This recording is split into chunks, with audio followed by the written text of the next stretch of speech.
Hey, what's going on, guys? ETP coming at you guys with another video today, and I've got another 2015-2016 off-season roster update. So in this video, I'm just going to be going over some of the more recent updates to the roster, and I'm also going to explain some of the theory behind the ratings changes and the tendencies and some signature shots and stuff like that, just to clear things up, because I've had a lot of people giving me feedback and asking, why did I change this?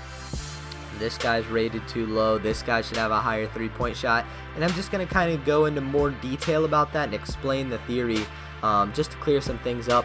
And then I'll also have another video out very soon where I just address some of the more frequently asked questions about this roster. So that'll be coming out very soon, hopefully this week as well. But before we jump into it, I want to say a big thank you for 880,000 downloads and counting on the roster. We're now the #1 downloaded roster on 2K15, which is insane when you think about it, because this roster, I released it a month ago, and it already has more downloads than every other roster ever created on 2K15, even going back to like October, right when the game came out, which is absolutely insane. Thank you guys a lot for the support. So much time and effort and stuff goes into this roster, as well as my draft classes, which have also gotten so many downloads and so much support as well. So I really appreciate it a lot. It makes it a lot more worth it, makes the time and effort a lot more worth it. And I also just hit 1 million views on YouTube, which is another big milestone. So thank you guys a lot for that as well, and the support on the channel and Twitter and all kinds of that stuff. And we're getting close to 2K16. I've got some really interesting and exciting things in the works, and since we're hitting these milestones, I'll have to think up something and maybe we can celebrate somehow, but I'll go into that at a later date. But we'll go ahead and jump into the update now. As far as the most recent updates, all transactions have been updated as of 2:27 a.m.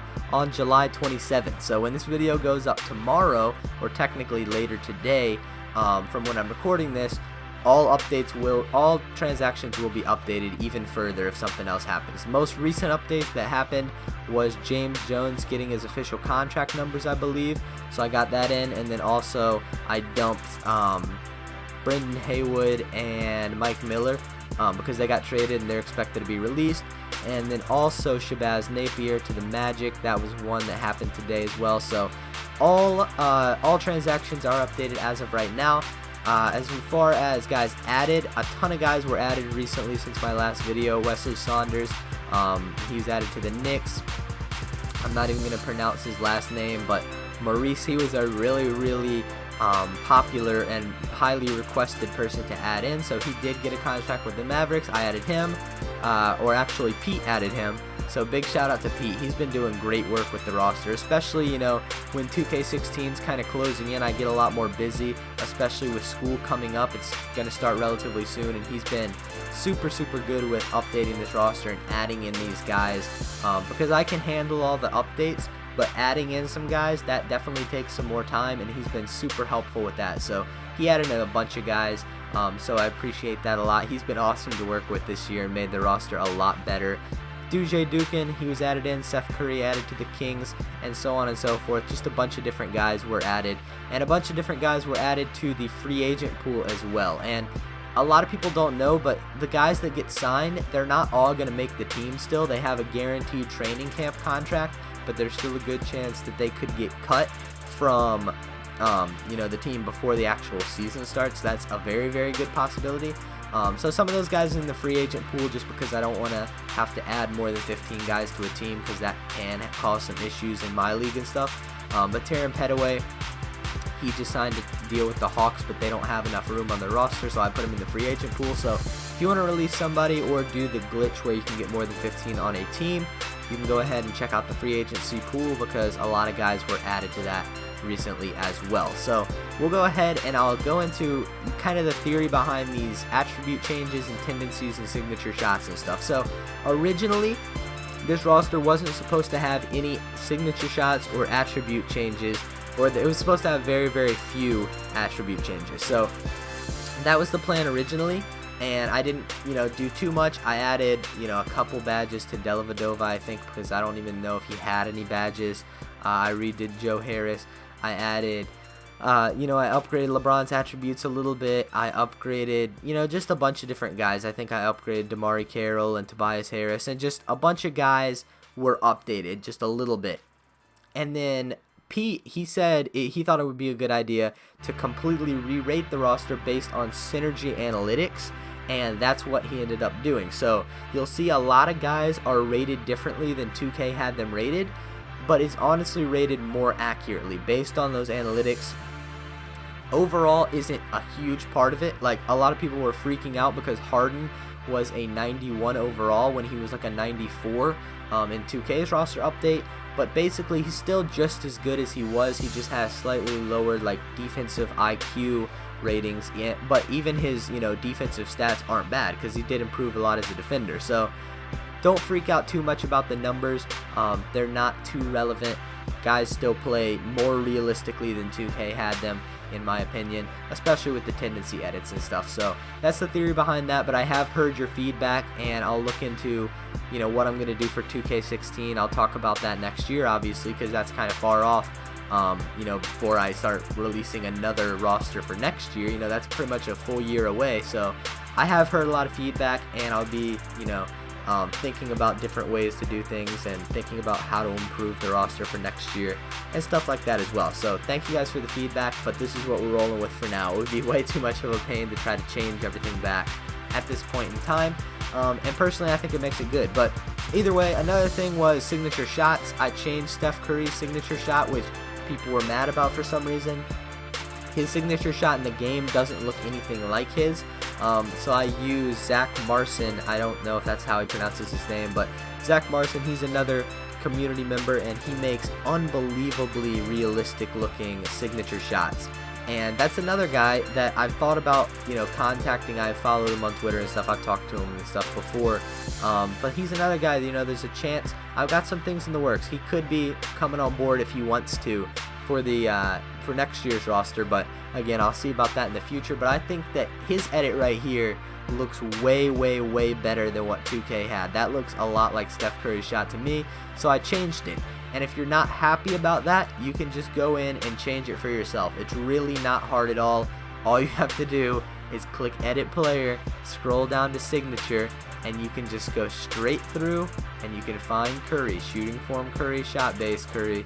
As simple as that right there, and you're going to be able to have Steph Curry's old jump shot back. So there's no need to freak out about this kind of stuff because, again, it's all editable. I edited it. You can edit yourself and make changes to your liking as well. So now that that's out of the way, I want to talk about the last thing, and I get a ton of complaints and a ton of just crazy comments regarding this issue, and that is the letter grade system when they look at my roster. So especially when I do one of these roster update videos, I always forget to change the view to where you can see the numbers, like see how you can see all the actual attributes. I always forget to change that, and I keep it on the letter grades just because that's what's default. And people just like, man, I mean, they come at you with pitchforks and torches and everything, and they start riots when they see some of these letter grades. And I think a great example right here is Kristaps Porzingis. So as you can see, he has a D+ 3-point rating. When you look at that, I mean, obviously even when I look at it, that looks like it's off. And the reason why it's off is because it is off. Now, if you don't understand how this system actually worked, basically when patch 4 came out, everything got easier. Like, you could make shots way easier. So to counteract how easy it was to make shots, Stauf, actually the roster guy 2K, he ended up knocking down every player's 3-point and mid-range shooting by 8 points to kind of balance it out, because it was so easy to make shots after patch 4 that everyone's ratings needed to be lowered so it wouldn't be as easy to make shots, and it would kind of balance out again. So when that happened, the letter grade system didn't get changed. It's still basing the letter grade off of the old system before patch 4. So just for example, right here, alright, I gave him his ratings. Here, I'll show you right here. A 74 standing 3-point shot for Porzingis is definitely not bad. Like, that is a good 3-point rating. He will be able to make standstill 3-point shots, and a 62 moving 3. He's not a guy that's going to be you know, running off screens and fading and shooting threes like that most of the time. But even a 62 isn't horrendous. Like, he's going to improve a lot because he has high potential rating. So his overall is going to go up. These attributes will go up as you use him in my league and stuff. But basically, I'm just going to give you a quick little demonstration of what I mean by this whole roster system and the letter grade being off. So as you can see, he has a C+ mid-range shot and a D+ 3-point shot. Alright, so that's going by the old system. So his ratings have been knocked down, you know, 8 points of what they would have been when the game came out. So now I'm going to go ahead and I'm going to upgrade those same ratings by 8, and you'll see what his shot is. And this is essentially the exact same thing. Like, if the game hadn't had patch 4, these would be his 3-point and mid-range shooting ratings right here. Alright, this is what he would have. He would have an 82 standing 3, a 70 moving 3, an 84 standing mid-range, and an 80 moving mid-range. That's what he would have. But with patch 4, I knocked it down by 8, essentially the same thing. And if I move him back up, you'll see his letter grades change. So now he went from a C+ mid-range and a D+ 3-point shot to a B mid-range and a B- 3-point shot, and his overall went up by 2. Now, you might think, okay, that seems way more reasonable. That does seem more reasonable, but again, with patch 4 and how easy it is to make shots, if I have it like this, he's going to be overpowered, and you're going to be bombing threes all over the place with Porzingis, and he's going to be shooting 45%. And you're going to have games where people are shooting 75% for the entire game as a team. So patch 4 really threw all this stuff out of balance, and that is why you see the letter grades non-reflecting or not reflecting what, you know, they actually do shoot like. So I'm looking forward to 2K16 and them not having a game-breaking patch like that, and having all this confusion and stuff. And that's another thing. This is completely off topic, but my team was completely broken online by patch 4. I mean, I can go into a my team online game and shoot 75% pretty much effortlessly and get perfect release after perfect release after perfect release. So the way you counteract that is by knocking down the ratings, and that's why you see the lower letter grades. So that brings me to the end of this update. This honestly went way too long. I didn't want to talk this long. Whenever I do just these kind of like on the spot update videos, I end up talking way too long and stuff, but hopefully you guys did enjoy this one, and hopefully you guys did, you know, not mind letting me explain that a little bit, and hopefully that will clear things up for those of you that have been asking about it. But thank you guys for watching. Again, thank you guys for, you know, downloading the roster, so it's now the #1 downloaded roster. Thank you guys for the support on my channel. Over 1 million views. That's awesome, and we'll have to celebrate soon.